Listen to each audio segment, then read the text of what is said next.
Alors oui, des fois j'entends des retours un petit peu, bah ouais, je suis hyper sensible, je perçois plein de choses, c'est hyper intense, mais moi du coup au quotidien, bah c'est juste du stress, de l'anxiété, des sensations parfois tellement fortes que c'en est douloureux. Vraiment aussi de la douleur morale, c'est des moments de down qui sont tellement forts j'ai toute ma réalité qui s'effondre en fait régulièrement. Et moi, comment je vis avec ça? Comment est-ce que je fais pour me retrouver? Et ben moi, j'ai envie de vous partager un petit peu ce qui fonctionne le mieux pour moi. Parce que bah, la théorie, c'est bien, mais la pratique, c'est mieux, je trouve. Et je trouve que c'est toujours plus réaliste, plus concret, quand on sait que c'est quelque chose qui vraiment peut fonctionner. Et moi, je vous invite vraiment, en dessous de la vidéo, à partager vos techniques à vous. Parce qu'on est tous différents, on n'a pas tous les mêmes manières de se retrouver, on n'a pas tous les mêmes sensibilités, les mêmes sens qui sont les plus importants pour nous. Et donc en fonction de ça, eh bien, on n'aura pas les mêmes manières de se récupérer. Je parle vraiment de récupération parce que parfois on peut vivre une situation, une émotion, une, un sens tellement, d'une façon tellement intense que vraiment on peut avoir ce sentiment, ce vécu que tout s'effondre autour de nous, que tout s'effondre à l'intérieur de nous.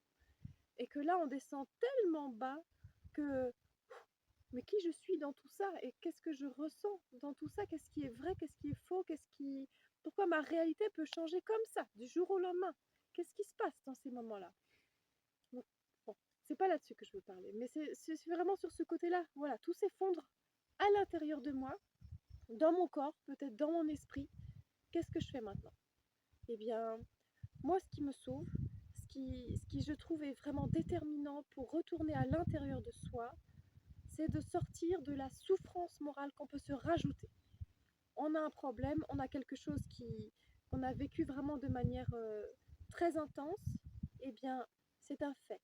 Après, la souffrance morale qu'on peut se rajouter en ruminant autour de ça, en y repensant de manière systématique et répétée tout au long de la journée, ça en rajoute encore une souffrance qui n'est pas nécessaire, qu'il est parfois difficile de ne pas se rajouter, c'est parfois difficile de ne pas tourner en rond dans ses pensées, de ne pas rajouter une charge comme ça mentale. Mais du coup, moi, je trouve que c'est vraiment de squeezer ce mental qui va permettre un soulagement, qui va permettre de sortir la tête de l'eau et de recommencer à avancer. Comment est-ce qu'on squeeze le mental? Grâce au corps, le retour au corps.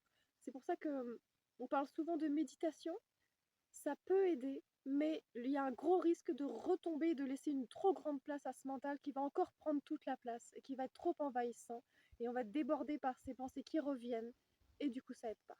Et la méditation peut être vraiment d'une grande aide à partir du moment où le souffle est opérant, où on se reconcentre vraiment sur ces sensations internes de respiration, de vibration, de flux d'énergie vitale. Et là, ok, ça fonctionne. Et là, ça aide vraiment. Autre chose, si on sent que la méditation, c'est trop aérien, trop planant pour nous, ça va être vraiment le côté vibration qui permet au corps de se relancer, à l'énergie vitale de vibrer, de se réarticuler et donc de sortir un petit peu de cette tête. Comment est-ce qu'on fait vibrer notre corps? En se remettant en mouvement. Parfois, si on est dévasté par des sensations, si on est dans un down vraiment trop fort, se mettre en mouvement, c'est déjà très difficile, ça demande parfois déjà trop d'énergie. Parce que dans ces cas-là, peut-être que ça va être la musique. Écouter de la musique, mettre de la musique assez fort si votre sensibilité le permet, si votre sensorialité est OK avec ça. Le volume, ça c'est vous qui gérez bien sûr. Et le type d'énergie, ça peut être par exemple une musique, des rythmes qui vraiment vous aident à retrouver de la vitalité en vous, mais quelque chose vraiment au niveau des racines. Ça peut être des percussions africaines, ça peut être si vous, en fonction de votre sensibilité, des chants gutturaux, du métal, peut-être de la techno, peu importe, on s'en fout. Ce qu'il faut, c'est qu'en fait, ça vibre. C'est que vous sentez à l'intérieur de votre corps les vibrations. Là, votre corps, il est vivant, il est là, il est présent, il a envie d'avancer. Et la tête, il faut qu'elle arrête d'arrêter ce mouvement. Il faut continuer d'avancer, il faut se sentir vivant. C'est là, je pense, la clé. Se sentir vivant, recommencer à se reconnecter à son énergie vitale. Après, si on arrive à ressentir ces vibrations à l'intérieur de soi, à travers je dis peu importe la musique, mais quand même faut faire attention parce que parfois, on va être attiré par des musiques qui véhiculent des émotions dans lesquelles on est déjà. Si vous êtes triste et que vous écoutez des chansons tristes, ça peut être agréable un moment, mais ça vous aide pas à sortir de cette tristesse. Pareil pour la colère, pareil pour l'agressivité. Attention à pas rester trop longtemps dans cette énergie-là pour réussir à changer de mode et à avancer. Parce que écouter des choses qui résonnent avec nous, c'est agréable à un moment, ça peut permettre de mettre des mots sur un ressenti intérieur qui n'a pas encore de mots. Donc, utilisez les mots des autres, les mots des artistes pour voilà, vibrer, explorer cette émotion. Ça peut être très intéressant à un moment, mais après, il faut en sortir pour bouger, avancer vers autre chose. Donc vraiment, le rythme, mettre en mouvement ce corps. Si vous y arrivez après et que vous arrivez vraiment à lâcher prise, ça va être peut-être de danser sur cette musique, de vous autoriser, s'il n'y a personne, vraiment de lâcher prise et de vraiment, on secoue ce corps, on le secoue dans tous les sens, mais vraiment essayez même juste là. Vous faites pause, vous pendant 15 secondes, vous vous secouez dans tous les sens, vous secouez la tête, les pieds, les mains. Vous essayez vraiment de visualiser que tout ce négatif, toute cette intensité, vous la libérez. Ça y est, vous l'avez vécu. Ok, on passe à autre chose. Maintenant, on la libère. Parce que si on garde ce trop d'énergie à l'intérieur de soi, c'est destructeur. C'est là qu'on peut avoir aussi des maladies physiques qui s'incrustent, qu'on peut avoir des cancers qui se préparent, qu'on peut avoir des...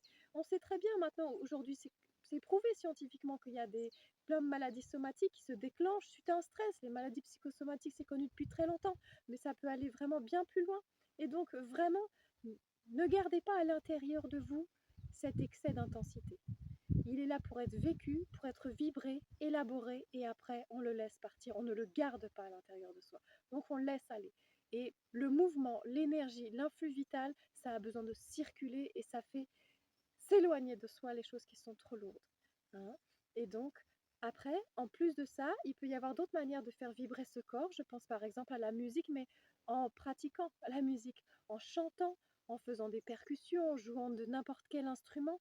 N'importe quel instrument va procurer voilà, une fréquence sonore qui va vous permettre vraiment de ressentir aussi cette air qui vibre, peut-être à l'intérieur de vous, à l'extérieur, ça va se mélanger et ça va vous permettre une fois encore de revenir dans l'ici et maintenant en squeezant le mental parce qu'il faut être concentré sur ce que vous êtes en train de faire et voilà, vous renouez vraiment avec la vie ici, maintenant. Vous vibrez en harmonie avec le son qui va vous permettre de vous réharmoniser et là déjà ça commence à aller mieux.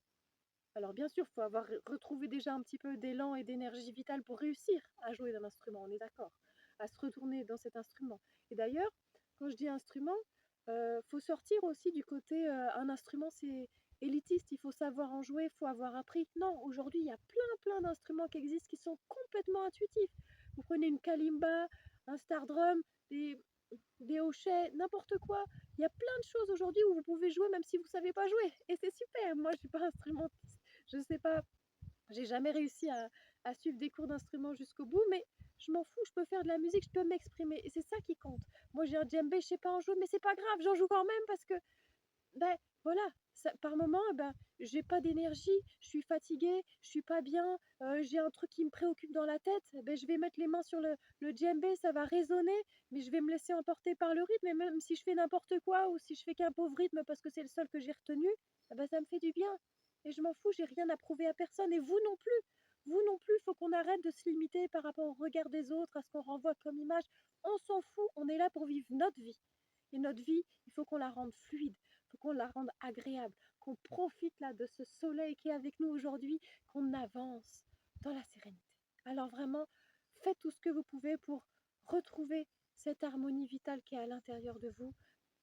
N'hésitez pas à me partager vraiment vos trucs à vous, quels sont les trucs qui vous permettent, qui vous font du bien aussi, vraiment. On va y arriver.